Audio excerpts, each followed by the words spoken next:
Hockey के महान जादूगर और खेल के बादशाह, खेल के बाजीगर का जन्म हुआ था। मेजर ध्यानचंद उस समय के खिलाड़ी थे जब हमारे देश में संसाधनों की कमी थी। मेजर ध्यानचंद शुरुआती दौर में गिल्ली और डंडा से खेल खेलते थे और उसी खेल से शुरुआत करते हुए भारत के गौरव को, भारत के शान को, भारत के झंडा को विदेशों में गाड़ने का काम किया था और एक नहीं बहुत सारी उपलब्धियां उन्होंने विदेशों से प्राप्त करके अपने देश ले आए। ये गौरव की बात है। एक साधारण खिलाड़ी अपने देश का मान और मर्यादा यहाँ तक पहुँचाया था और इसी कारण से उन्हें खेल का जादूगर कहा जाता है, हॉकी का जादूगर कहा जाता है।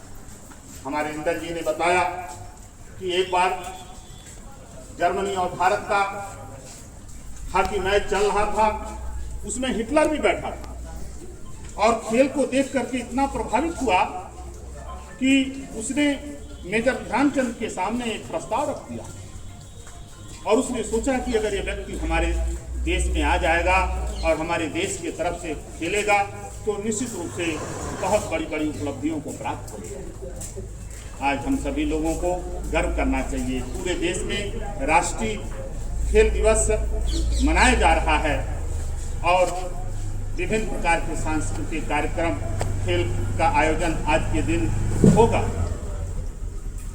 जब भारत रत्न देने की बात हो रही थी, चर्चा हो रही थी, पहली बार शुरुआत हुआ था खेल में भारत रत्न दिया जाएगा, तो पूरे भारत के लोग ये सोच रहे थे कि भारत रत्न मेजर ध्यानचंद को दिया जाएगा,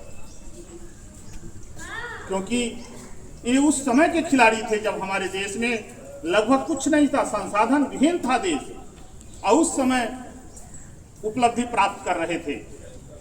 लेकिन दुर्भाग्य से मेजर साहब को भारत रत्न नहीं मिला। भारत रत्न सचिन तेंदुलकर जी को मिला। वो भी महान खिलाड़ी हैं, निसंदेह रूप से महान खिलाड़ी हैं, लेकिन वो उस समय के खिलाड़ी हैं जब भारत के पास सब कुछ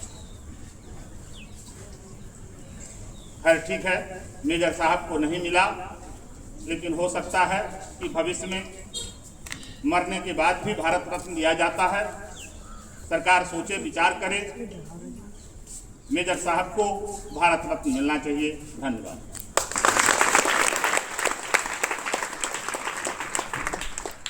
आप तो देखिए